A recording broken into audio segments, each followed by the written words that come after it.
vamos a revisar, es una ponencia no muy larga, pero muy importante para tomar en cuenta las alteraciones que pueden producirse por problemas de tipo nutricional. Entonces vamos a ver que dentro de las enfermedades nutricionales tenemos luego que dos patologías muy frecuentes, o hasta tres, ¿no? Patologías frecuentes, unas por defecto y otras por exceso. Entonces, vamos a ver que la primera, tenemos que empezar a nosotros a describir la nutrición. Puede ser la buena nutrición, ¿no es cierto?, el aporte adecuado de proteínas y calorías normales, dentro de valores normales. Pero lo que vamos a ver son los desórdenes de la nutrición, que es la desnutrición. Entonces, la desnutrición en el mundo, tenemos que son 821 millones de personas, según la FAO en el 2018, padecen de desnutrición, ¿no? De la desnutrición crónica infantil constituye uno de los problemas más graves que tiene, uno de los problemas de salud pública en el Perú. Afecta a 19.5% de niños menores de los 5 años. En sí, la desnutrición es un problema de salud pública y de origen multifactorial. Sabemos muy bien que hay diversos factores que conllevan a que haya una malnutrición. Una de ellas es realmente el problema social. Existe de desigualdad en la población, en el aporte económico, educativo, ¿no? Entonces, la pobreza en sí de personas que tienen un bajo nivel cultural porque no tienen acceso a educación, otras personas que incluso tienen muy bajos sueldos, ¿no? Muy bajos ingresos económicos, por los cuales no les permite tener una nutrición adecuada, y esa es muy limitada.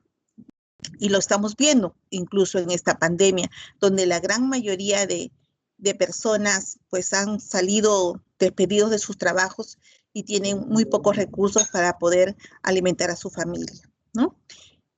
Y asimismo también podemos ver que también es de repente la pobreza de su zona, de sus tierras en una población, donde tienen que traer productos de otro lugar, tienen que trasladar productos.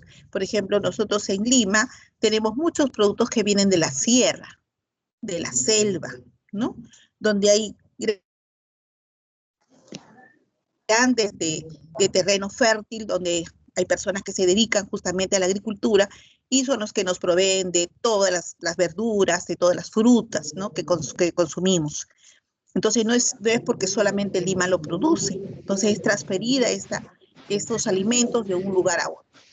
Y eso mismo pasa en el mundo. Tenemos países que no tienen, ¿no?, mucha producción y compran a otros países para poder tener un alimento en su mesa. Tal es así que vemos que países, como yo les decía, aquí en el Perú podemos tener facilidad a veces de consumir un plátano, cualquier fruta, porque nuestro país es rico en su producción. Pero en otros países, el consumir un plátano es $3, en consumir una granería es $6 en Reino Unido. Entonces, imagínense cómo es la diferencia entre los países, por eso también su nivel de ingreso económico es mayor al nuestro, puesto que todo tiene que comprarse a otros países, ¿no? Entonces, eso motiva que en todos los países haya diferentes niveles de pobreza, ¿no? Entonces, tenemos que, así como la zona de África, donde vamos a ver la desnutrición es muy severa en esos países, ¿no? Entonces, vamos a ver que uno de los problemas de la malnutrición es la pobreza ¿no?, en diferentes aspectos.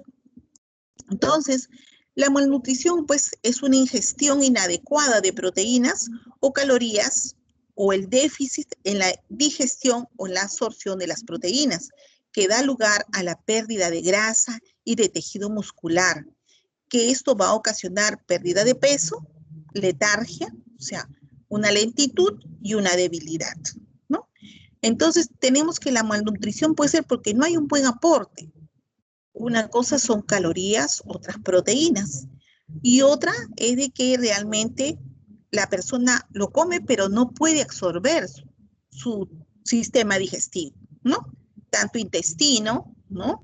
Que es el que se encarga de la absorción, no lo puede realizar. Por eso es que cuando tenemos un niño con anemia o un niño que está bajo de peso, tenemos que hacerle un estudio para ver cuál es el problema. De repente la mamá dice, sí, le doy de comer, pero no sube de peso. Entonces, algo está pasando que no se absorben los alimentos dados, ¿no? La insuficiencia dietética. Tenemos que de repente están consumiendo una dieta inadecuada, ¿no? O si la dieta es adecuada. Entonces, tenemos que ver si la dieta es adecuada o es inadecuada. ¿Por qué es inadecuada? Porque de repente no hay un equilibrio adecuado para el consumo de alimentos. Entonces, otras son las calorías. Las calorías suficientes se encuentran en los hidratos de carbono, en la grasa y proteínas para las necesidades metabólicas diarias del cuerpo. Otra es que tenga aminoácidos y ácidos grasos como pilares para la síntesis de proteínas, lípidos y estructurales y funcionales. Sabemos muy bien que las calorías son importantes, los hidratos de carbono, los que van a ir netamente a darnos la energía, y va hacia la parte generalmente a la zona muscular, ¿no? Y sin embargo, los aminoácidos sabemos la importancia que tienen porque los aminoácidos van a ayudarnos a formar justamente los enlaces en las cadenas de ADN, ¿no? Y tres, las vitaminas y minerales que funcionan como y hormonas en las vías metabólicas vitales como el calcio y el fósforo, ¿no? Y el fosfato. Entonces, vamos a ver que la etiología de esta malnutrición puede ser una malnutrición primaria, secundaria o mixta. La primaria es la baja ingesta, o sea, la persona no tiene apetito o no come lo suficiente porque no tiene ingresos para poderlos comprar. Otra es la deficiencia en la calidad y cantidad de nutrientes. Eso también es muy importante y ustedes que están ya a camino a ser médicos, sabemos muy bien que hay que consumir alimentos en calidad proteica. Otra, la cantidad necesaria.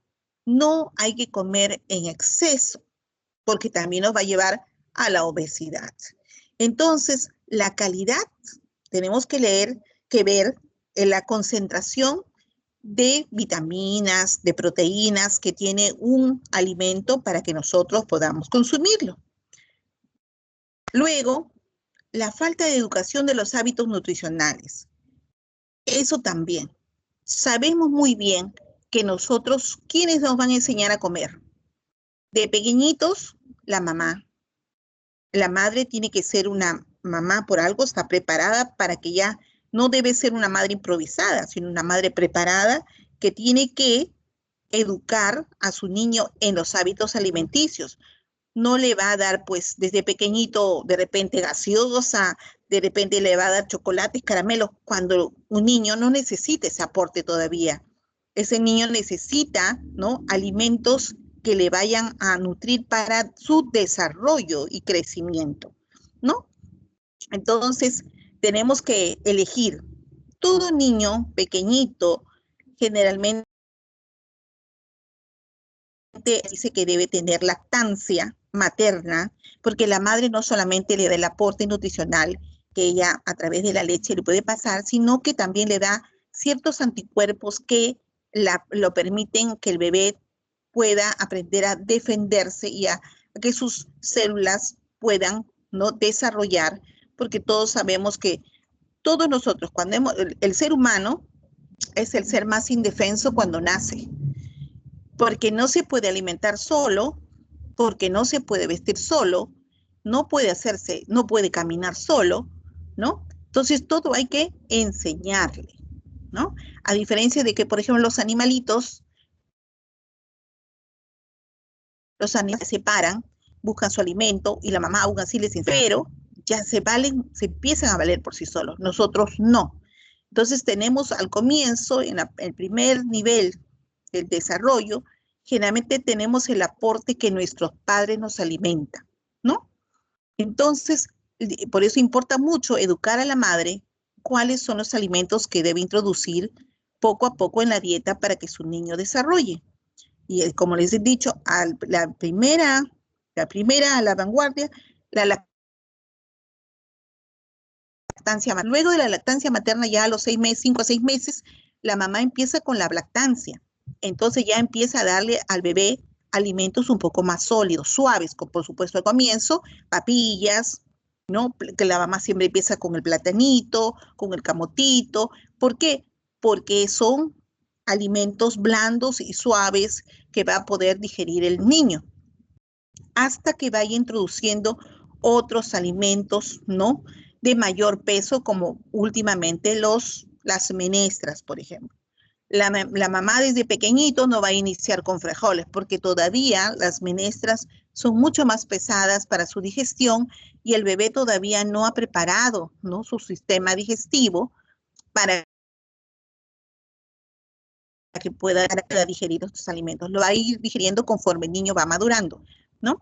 Entonces así tenemos que es como se debe empezar la dieta. Luego hay otra alteración de la malnutrición que es secundaria. Secundaria porque tenemos patologías que impiden que la absorción intestinal realice a través de los alimentos consumidos.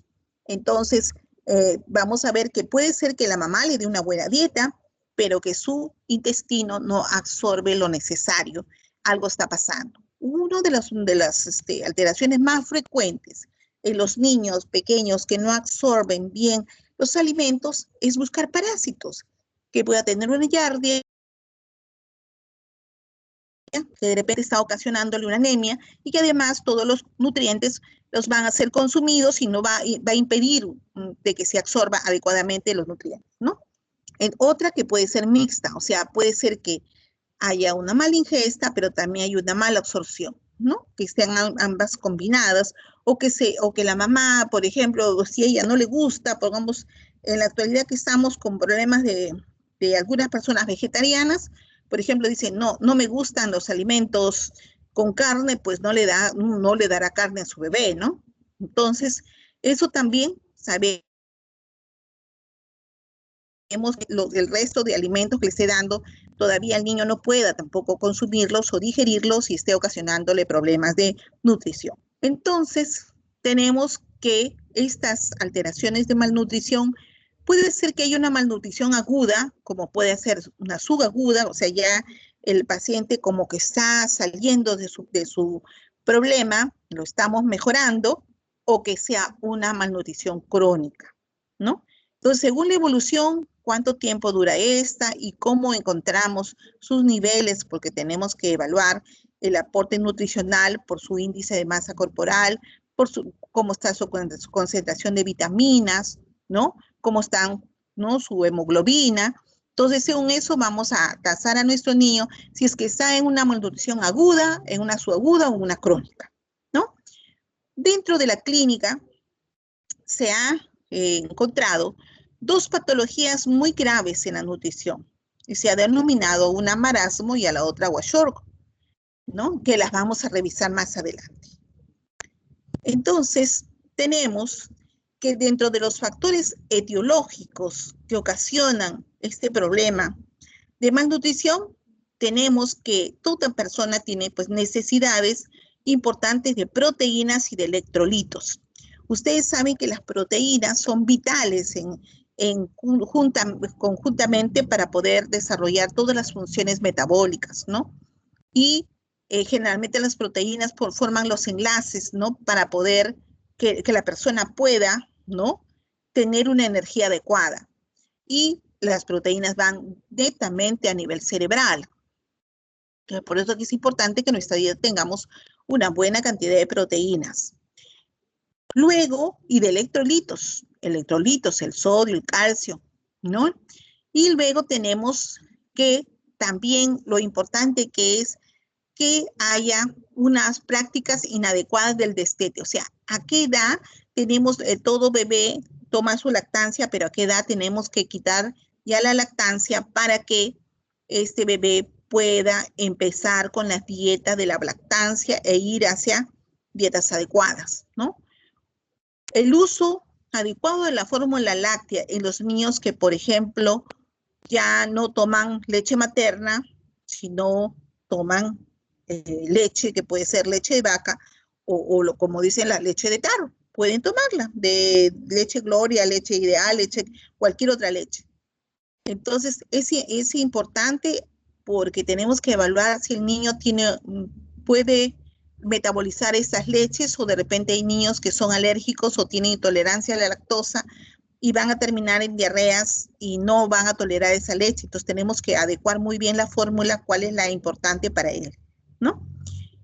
Otra también tenemos que son las dietas con baja energía y con qué frecuencia le damos. Tenemos frecuencias que ustedes ya vamos a ver más adelante, que todo bebé se le da el pecho cada 2 horas, después cada 3 horas, y así hasta que el bebé ya va tomando nuestro ritmo normal de tomar desayuno, almuerzo y cena, o lonche y cena, ¿no? Que es lo normal. Luego, la falta de cuidado. O sea, siempre tenemos que estar pendientes de pequeñitos. La mamá siempre está pendiente de los alimentos, de su hora de la mañana, del desayuno, darle a media mañana su papilla. O sea, esa introducción que tiene de frecuencia en la dieta, lo lleva la mamá, ¿no? Entonces tiene que ser una mamá cuidadosa, una mamá que quiere a su bebé, que quiere a su niño para alimentarlo, porque en ese momento no se puede valer por sí solo. Otra que tenemos es aquella mamá que tiene pobreza. Ella puede querer cuidarlo, darle una mejor alimentación, pero la pobreza en la que vive, o la que no tiene dinero, no tiene ingreso, no trabaja, no le permite a veces poder seleccionar adecuadamente los alimentos para su bebé, ¿no? Luego tenemos que también la madre tiene que cuidar de las infecciones, ¿no? De las infecciones, ¿no? De la anorexia o de las personas, por ejemplo, aquí las infecciones. También aquí está, por ejemplo, aquellos niños que son autistas. No tienen desde pequeños no se comunican mucho con los padres, no aceptan con facilidad. Entonces la madre tiene mucho impedimento para poderle dar los alimentos o decirle esto te gusta, esto no te gusta. Y además pueden ser presos de infecciones, ¿no? Luego que el niño o el bebé haya nacido prematuro. No es lo mismo que un niño que nació a término, puesto que a término desarrollaron todos sus órganos, ¿no? Y todos sus epitelios de acuerdo a su edad de crecimiento, pero aquel que nació antes de tiempo, sus tejidos han sido muy inmaduros, los cuales no es tan fácil hacer el ingreso de alimentos que no pueda digerir, ¿no? Luego, que la lactancia materna sea exclusiva. Hay personas que dicen, no, mi bebé, no importa con su leche materna o con mi pecho, va a ser suficiente. Entonces, toda mamá que a veces comete ese error de solamente alimentarlo de leche materna, sabemos muy bien, es muy buena hasta los 7, 8 meses después. Esa leche ya no contiene todo lo suficiente, lo necesario para ese bebé. Y va a parecerle como un agua, un líquido, pero no va a tener todos los nutrientes que ya va necesitando el niño. Entonces, la lactancia tiene su periodo y luego tenemos que ingresar alimentos, ¿no? Que vayan nutriendo y le vayan dando la solidez a su cuerpo del bebé, ¿no? Luego tenemos aquí que decir los indicadores de desnutrición. Lo normal es cuando el peso para la talla sea el adecuado y la talla de crecimiento sea para la edad. Están dentro de estos valores adecuados a su peso, por eso que existen los consultorios de crecimiento y desarrollo, que ayudan justamente a evaluar, ¿no? Si la mamá tiene un bebé que está adecuadamente con peso y talla para poder decir que su niño está saludable, ¿no? Entonces, esto es muy importante de que nosotros casi todos los hospitales llevan hoy en día este crecimiento y desarrollo, porque así nosotros podemos también evaluar y ver o corregir tempranamente y evitar que nuestro país tenga mucho más chatos, más enanos, ¿no? O muchos niños desnutridos o que no han crecido porque tienen algún problema y poderlo corregir, ¿no? Hoy en día tratamiento con hormonas de crecimiento que a veces permiten aumentar su talla de bebé cuando se interviene muy tempranamente, ¿no? Ya cuando realmente ha pasado, si una mujercita llegó a la menstruación, ya es muy difícil que la hagamos crecer. Y un varoncito también pasó los 13 años, 14 años, ya no es más difícil de hacerlo crecer. Entonces, tempranamente sí podemos evaluarlo y podemos estimularlo. Ahora, la desnutrición aguda se dice que el peso para la talla es bajo. O sea, es un niño de talla, ¿no? Pero que su peso, vamos a ver, subimos a la balanza, ¿no? Y es muy bajo. Luego la talla para esa edad aparentemente es normal. Si el niño debe medir 1 metro, está bien, pero para 1 metro tiene poco peso, ¿no?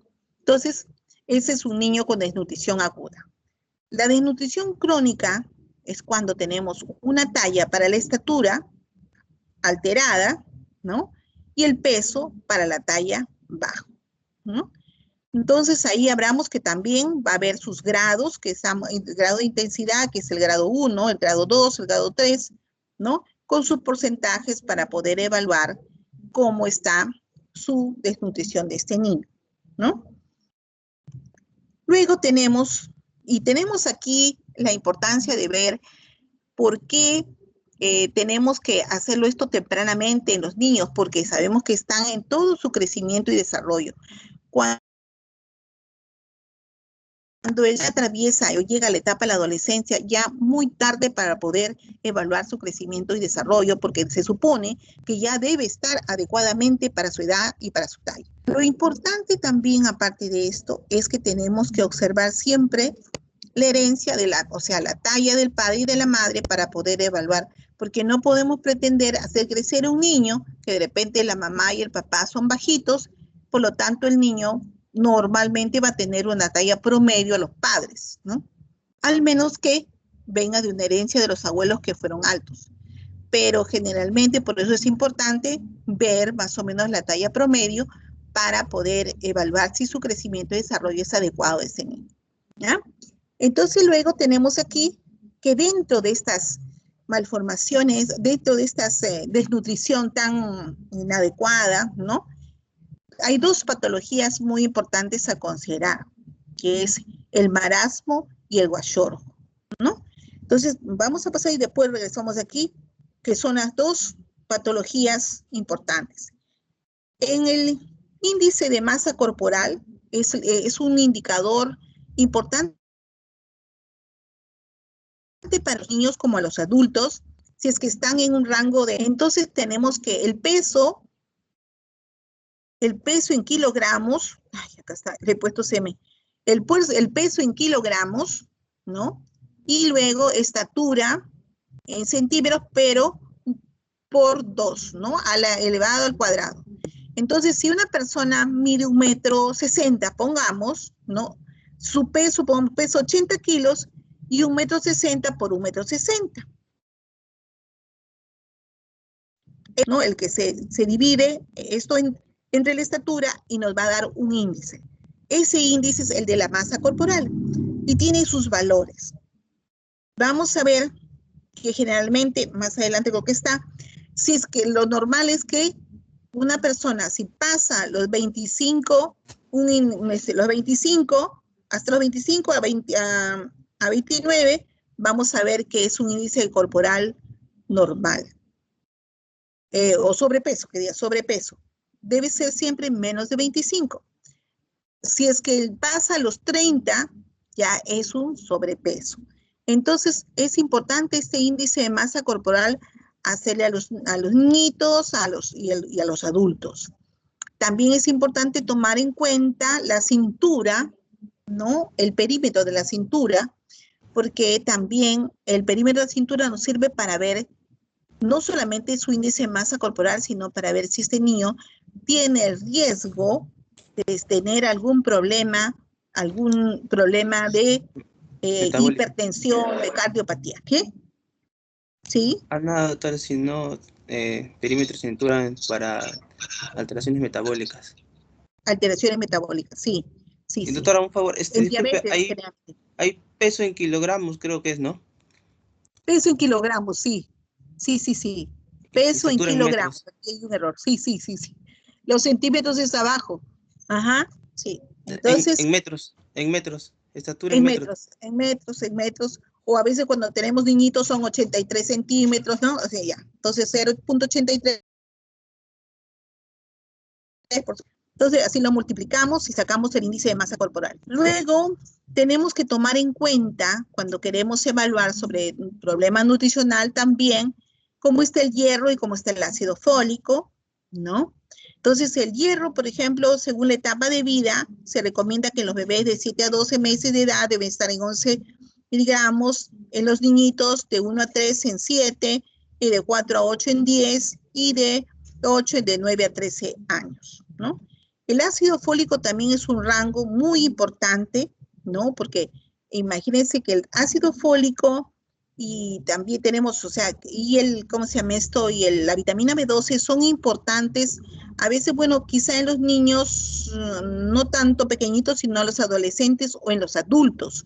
¿Por qué? Porque los va a llevar a que puedan tener problemas de absorción intestinal por anemia megaloblástica, ¿no? Entonces eso les produce una pérdida de peso. Entonces el rango es de 2.7 a 17 nanogramos por mililitro, ¿no?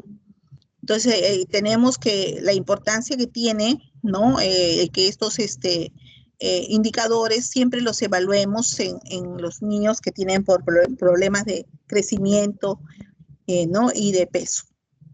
Entonces, el marasmo. El marasmo, tenemos que el marasmo es la inanición por una dieta deficiente en proteínas y en calorías.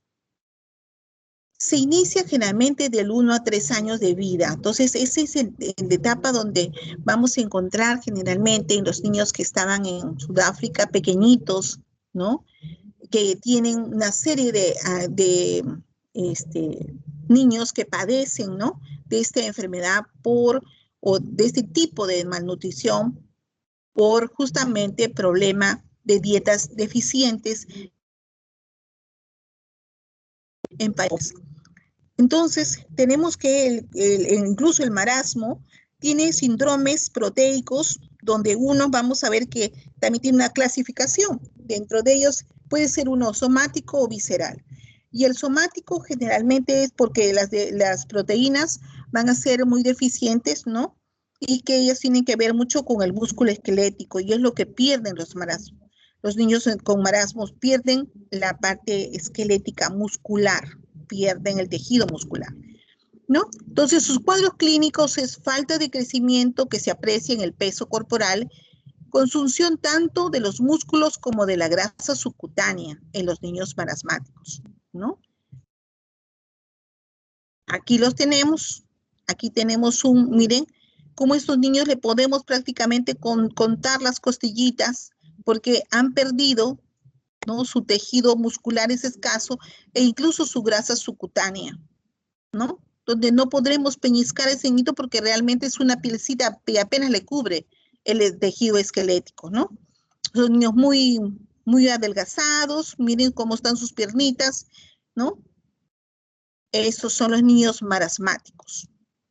Entonces, a diferencia de los kwashiorkor, que los kwashiorkor van a ser, ¿no? Que también ahí estos niños van a tener problemas con la dieta escasa en proteínas, ¿no? Y según Williams, en el año 1933 introdujo este nombre de kwashiorkor, ¿no? Por una enfermedad nutricional que se presentaba en el primer hijo que nacía en una pareja. Y tenemos que esto fue muy descrito en Ghana, que es una zona, ¿no? De África. Y tenemos que se presenta generalmente también en la infancia del 1 a 3 años, miren. Y la clínica, vamos a ver que hay una falta de crecimiento, hay edema por ingesta inadecuada de proteínas, ¿no? Estas proteínas nos van a llevar una baja concentración de albúmina en plasma y va a estar asociado al aumento de la hormona antidiurética. Luego pueden presentar también hipotensión, hipotermia, ¿no? Va a haber atrofia muscular con conservación de la grasa subcutánea. Y van a ser niños muy irritables, se pueden asociar a ellos también muchas infecciones, hay elevación de el TSH, la hormona tiroidea, ¿no? Que puede ser también con función más bien normal, pero con disminución de las proteínas plasmáticas, ¿no? En la clínica, ¿qué vamos a tener? Esos niños van a tener atrofia de las células de la mucosa intestinal y del páncreas, intolerancia a la lactosa, ¿no? Hipoglicemia con alteración en la producción hepática y endógena, circunferencia superior en el brazo, ¿no? Vamos a ver a los 11.5, este es en indicadores de niños pequeñitos, ¿no? El tratamiento es, tenemos que generalmente esos niños tienen que estar con un soporte en hospital. Estos niños ya no pueden ser manejados en sus domicilios, porque ya realmente están al borde de la muerte. Estos niños generalmente ya se encuentran prácticamente desahuciados para poder revertir todo el daño que se ha producido, ¿no? En sus tejidos a nivel visceral, ¿no? Luego aquí tenemos, miren, estos son los Kwashiorkor, miren cómo ven, no lo ven como los otros niñitos, pero miren cómo están ¿no? Tienen un hígado muy grande, muy dilatado, con mucho tejido graso, ¿no? Son niñitos muy abotagados, ¿no? Estos son los Kwashiorkor, ¿no? Que también se ven en partes de África. Las deficiencias vitamínicas. Tenemos la importancia, no, pero aquí antes de eso regresaremos aquí al cuadro. Aquí. Acá están las características y la diferencia entre estas dos patologías. Mientras que cuando el crecimiento es deficiente, vamos a ver que el crecimiento es deficiente en las dos entidades, tanto en el marasmo como el Kwashiorkor. La emaciación va a estar presente en los dos, pero el edema, el marasmo está ausente, por eso que está casi sequito, flaquito el niño, mientras que en el Kwashiorkor va a estar presente el edema, ¿no? Pero va a estar algunas veces muy leve, aparentemente. Y tenemos que los cambios en el cabello. Es menos común que haya cambios en el cabello, en cambio aquí es común que en el Kwashiorkor su cabellito pueda parecer incluso medio rubiecito, porque es por desnutrición. Por desnutrición, aquel niñito desnutrido que a veces parece un gringuito por su pelo blanquecino o medio rubiecito, no es porque sea rubio, sino porque hay un déficit de la melanina que le va a dar el color del cabello por desnutrición, ¿ya? Los cambios mentales en el marasmo son raros, pero en el Kwashiorkor son muy comunes que haya alteraciones de tipo mental.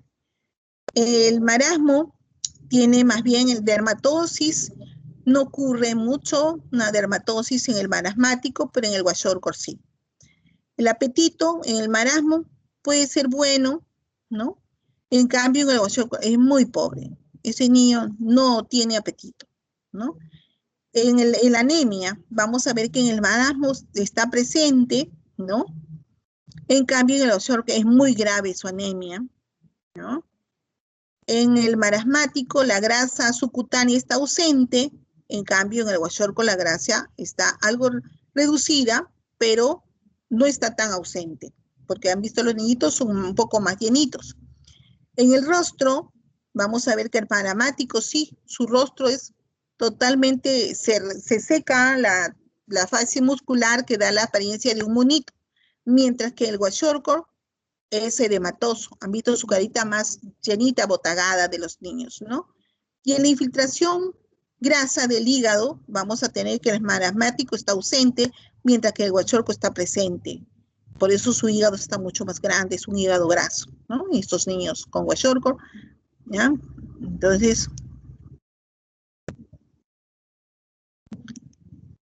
Entonces aquí tenemos que ver la importancia que tiene la deficiencia vitamínica, que es otro de los factores importantes. Es necesario que existan las vitaminas, ¿no? Generalmente hay 13 vitaminas, pero de las cuales la A, D, E, K son liposolubles y las demás son liposolubles y las otras son hidrosolubles. Entonces vamos a ver que las vitaminas liposolubles se almacenan, pero pueden absorberse mal, ¿no? En trastornos de mala absorción de grasa, de trastornos también funcionales digestivos, por ejemplo. Por eso que tenemos que analizar cuando más adelante vamos a llevar anemias, vamos a ver a aquellos niños que tienen, porque tienen una anemia por problema de fierro o problema de absorción, cómo interviene la vitamina K, cómo interviene la vitamina C, ¿no? En su, realmente en las funciones que realizan, ¿no? Diversas patologías. Tenemos que algunos se sintetizan en forma endógena, como es la vitamina D, a partir de los esteroides, y la vitamina K y la biotina por la microflora intestinal, y la niacina a partir del triptófano en aminoácidos esenciales. Entonces vamos a ver que generalmente todas ellas tienen un aporte en los diferentes nutrientes que consumimos, ¿no? Diariamente. Uno de los alimentos que tiene una, se puede decir, varias vitaminas, ¿no? Y que es muy importante el de que deban consumir, es el huevo. El huevo, ustedes dejan a un pollito o un cerdo, ¿no? El huevo generalmente vamos a tener fierro, va a tener justamente el aporte del calcio, ¿no? Va a tener muchas vitaminas y sobre todo si este huevo es de corral, es un huevo de un animal alimentado, bien alimentado, ¿no es cierto? Entonces, vamos a ver que es tiene bastante nutrición, tiene colágeno, tiene todo para la albúmina que tiene el huevo, que es la clara, entonces va a nutrir muy bien a la persona y debe consumirse 1 o 2 huevos diariamente, por ejemplo. Ustedes deben consumir en el desayuno. La dieta primaria, la eficiencia primaria que vamos a encontrar en estas vitaminas es la dieta, que probablemente se consumen algunos alimentos que no tienen algunas vitaminas, ¿no? Y la deficiencia secundaria en vitaminas es que realmente haya trastornos en la absorción a nivel intestinal, el transporte en la sangre, el almacenamiento de tejidos o conversión metabólica no se da, ¿no? Entonces tenemos, por ejemplo, que la vitamina A o retinol interviene en la formación de las células epiteliales, en el crecimiento óseo, en el desarrollo y la protección de la piel. Por eso es importante la vitamina A. Yo luego les voy a pasar, creo, después una cartilla donde tienen varios alimentos y productos que tienen vitaminas y las cuales deben consumir por su concentración. Tenemos que la vitamina A, generalmente la encontramos también, por ejemplo, en una de ellas está ¿dónde? En la zanahoria, ¿no? El huevo, ¿no? Y ustedes saben que hay varios tipos de vitamina B, la B1, la B2, la B3, la B5, ¿no? La vitamina B6, la vitamina B12, la B7, ¿no? O sea, varios tipos de vitamina B. Total, hay una que uno puede consumir, como se llama complejo B, porque tiene todas las Bs, ¿no? Entonces, la vitamina B interviene mucho, ¿no? En el sistema nervioso, ¿no? Cada una, por supuesto que cada una de las B tiene, aunque las vamos a ver cómo intervienen en diferentes, ¿no? Aportes, ¿no? De cada una de ellas. Sí, las vitaminas B ayuda a equilibrar el sistema nervioso. Es por eso que las vitaminas B son vitales en las personas de la tercera edad, porque las personas de la tercera edad ya o se tornan más lentas, más nerviosas, y su aporte nutricional ya es menor.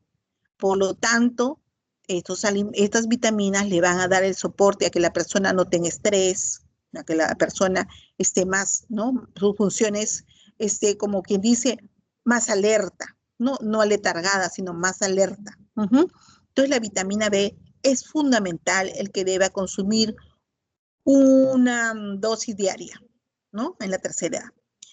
La vitamina C, sabemos muy bien que para el crecimiento y reparación de los tejidos es importante en todas las partes del cuerpo, la vitamina C, ¿no? Tiene mucho que ver con la parte de tejidos y en piel también, ¿no? Últimamente se utiliza mucho la vitamina C. Y está en el aporte en todos los alimentos cítricos generalmente, ¿no?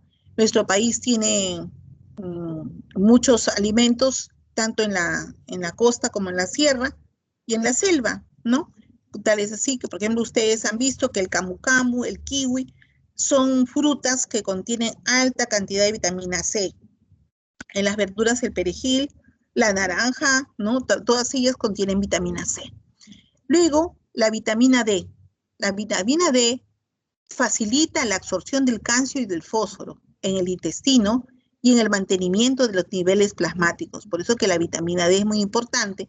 Y la vitamina D no va a poder ser, como en esa época de pandemia, sabemos muy bien que para que se absorba la vitamina B también tiene que haber los rayos solares. No solamente puede ser vitamina D y calcio. Sin rayos solares no se absorben. Es por eso que en este momento se dice que las personas mayores que las tenemos en casa por problemas de la pandemia, ya que empieza a salir el sol, es bueno que puedan tomar baños de sol, ¿no? Porque van a absorber la vitamina B, la vitamina D, o de lo contrario van a ir a la osteoporosis o van a ir a enfermedades por el problema de calcio y fósforo, ¿no?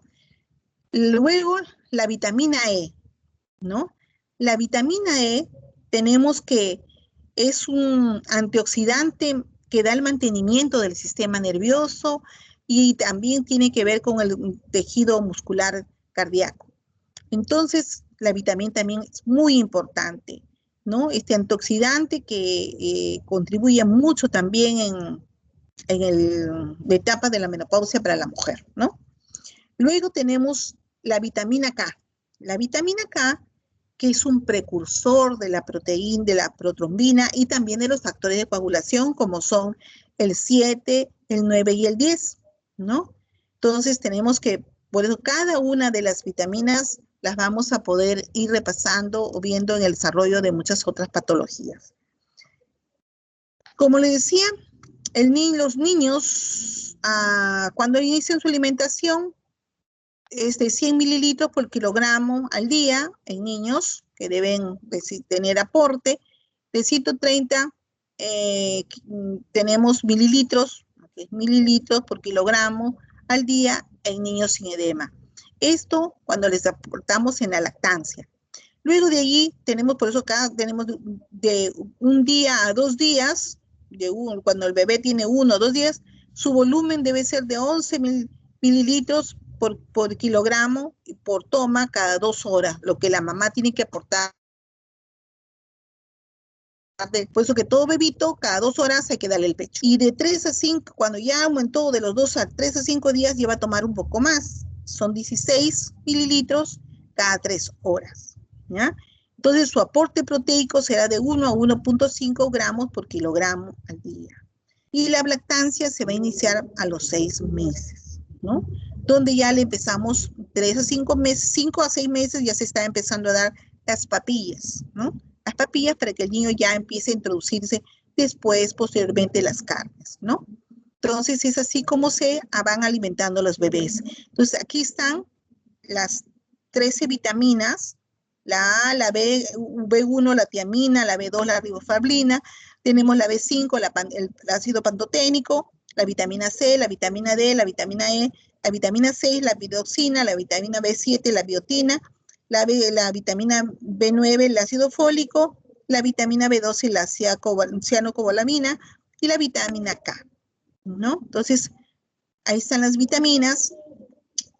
Luego tenemos otra patología. Ya no vamos a ver como el marasmo y como el kwashiorkor, ¿no? La obesidad es todo lo contrario. Si estos niños tenían problemas en la nutrición, por desnutrición, ¿sí? ¿Sí? Aquí tenemos otros niños, otras personas que vamos a tener que tienen un problema de nutrición por exceso, ¿no? Por obesidad. Entonces, es una enfermedad, pues, esta muy compleja que consiste en que hay una cantidad excesiva de grasa corporal, ¿no? En el año 2016 tenemos que habían 1.900 millones de adultos mayores de 18 años, ¿no? Que tenían sobrepeso. Y 650 millones ya eran obesos. En cambio, en niños, ellos en adultos y en los niños, 41 millones de menores de 5 años tenían sobrepeso u obesidad, ¿no? 340 niños que ya eran mayores de 5 años a 19 años, adolescentes ya, tenían sobrepeso u obesidad. Entonces está siendo pues un problema mundial, no solamente la malnutrición, sino la obesidad, ¿no? Y el sobrepeso.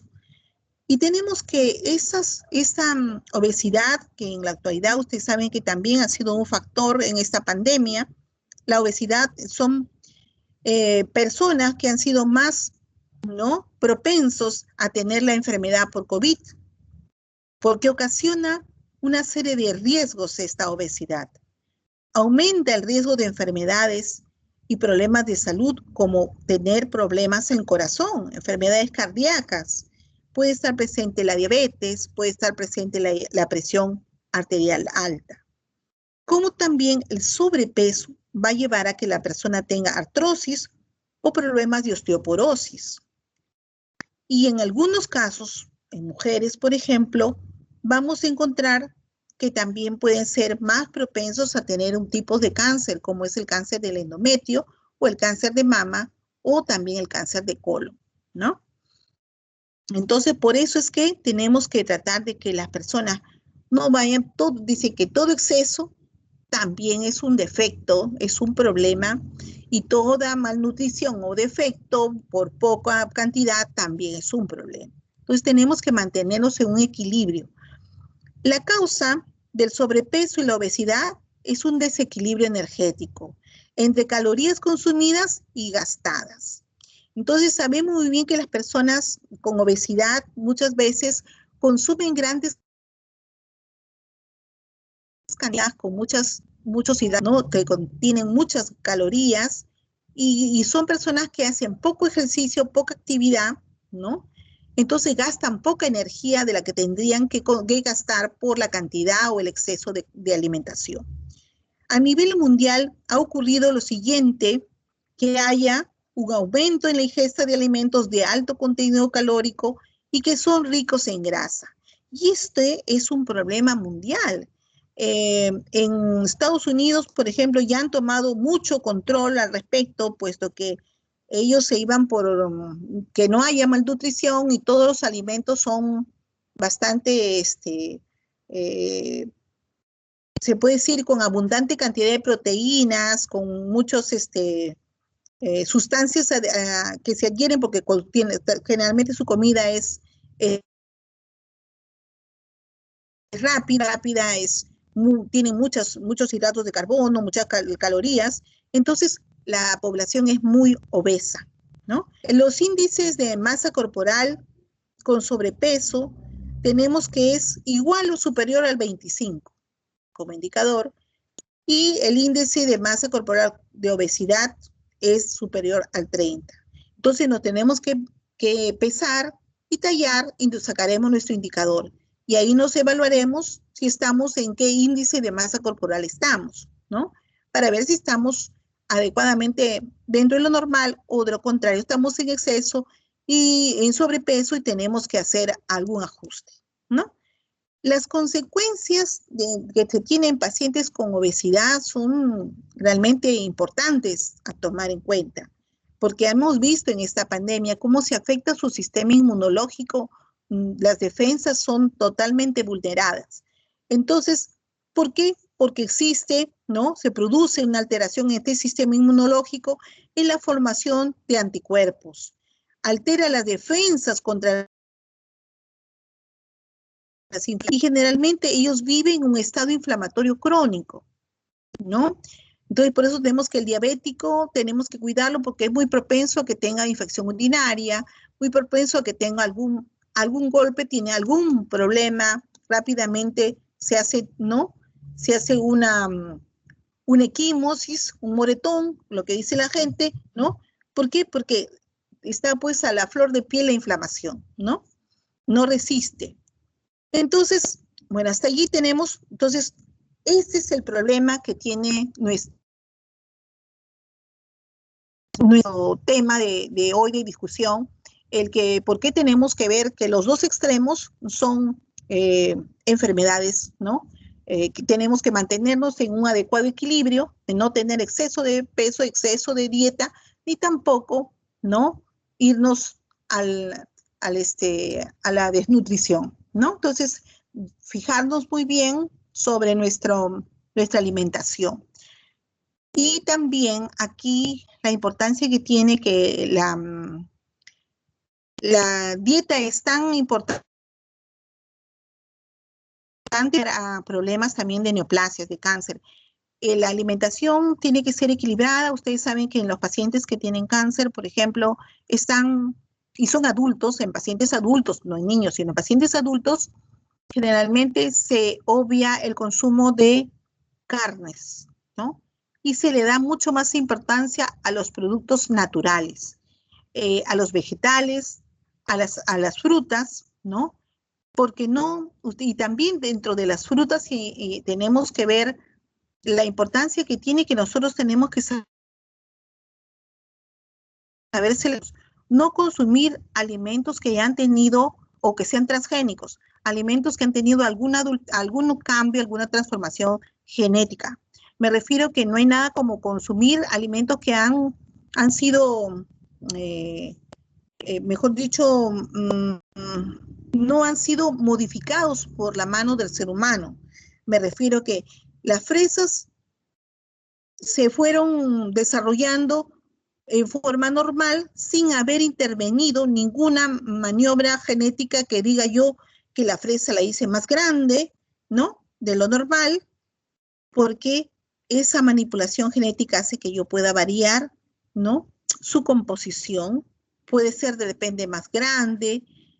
Y ustedes han visto que las fresas que tienen transformación transgénica no son tan rojitas, son un rojizo muy claro, muy pajoso, las que han tenido manipulación. Lo mismo ustedes cuando vayan a los supermercados, observen los alimentos que han sido lo que son realmente naturales de la chacra y lo que son modificados a través del laboratorio. Pueden ser más grandes, más bonitos, pero generalmente no es incluso el sabor, ¿no? Ni el color adecuado de lo normal. Entonces, porque los alimentos transgénicos ya han tenido cambio en su mutación, ¿no? De su transformación como producto y por lo tanto no puede el ser humano también tener esas modificaciones y no poderlo digerir adecuadamente. Entonces, eso es importante y que por eso los pacientes con neoplasias les pedimos en lo posible consumir productos naturales, que no haya intervención de alguna mano, ¿no? En su transformación, ¿no? Entonces, es por eso que ya se ha puesto una información para que la persona tenga un cuidado durante todo el tiempo de su tratamiento y no consumir alimentos que hayan tenido una variación, ¿no? Química. Entonces, eso es lo referente a la clase de hoy día. Es un tema muy, muy importante porque sabemos que a través de la nutrición es que la adecuada nutrición es lo que se logra realmente, ¿no? La salud está muy involucrada en una adecuada nutrición y muy natural, ¿no? Por eso todos están virando a una nutrición como la que tiene nuestro país, ¿no? productos de la, como dicen la gente, de la chacra a la olla, sin tener que manipular a estos alimentos y más bien cuidar de nuestros productos naturales para que estos no sean transformados, sino realmente protegidos como la naturaleza lo envía, ¿no? Entonces, eso es lo que tenemos en cuanto a estas patologías que hemos revisado. Por exceso, por defecto en cuanto a nutrición. ¿Preguntas, chicos?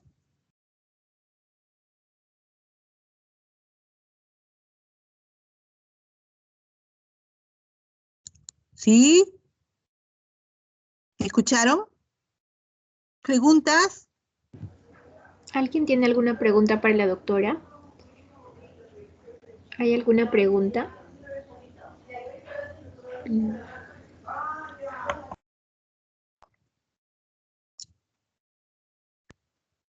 A ver, chicos.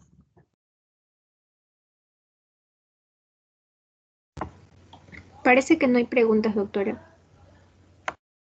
Parece que no hay preguntas. Sí, es un tema muy bonito y lo vamos a ver, seguir viendo las vitaminas, los problemas de las anemias. Entonces ahí vamos a poder revisar realmente la intervención de cada una de estas vitaminas, cómo intervienen en las funciones, ¿no? Metabólicas de nuestro organismo.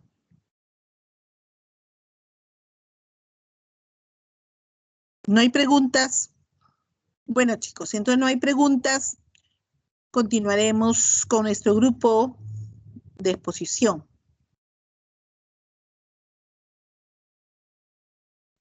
Adiós.